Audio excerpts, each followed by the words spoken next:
Azərbaycan xalqının bütün fərdlərinə əyandır ki, dədə-babadan uşaq olanda bizim hamımıza deyiblər ki, çölə çıxma, cuhudlar səni tutar, aparar, torbaya salar, qanını sorar, qanından sabun düzəldər.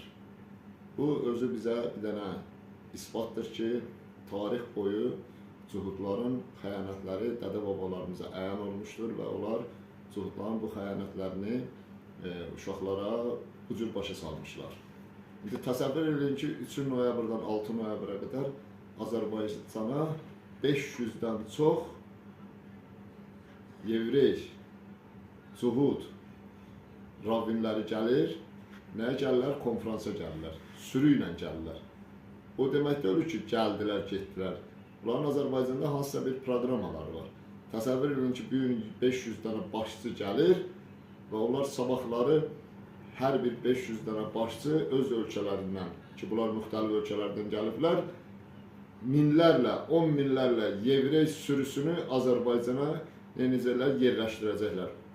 Təsəvvür edin ki, o zaman sabun pişirmək üçün təkcə bizim uşaqların qanı yetməyəcəkdir.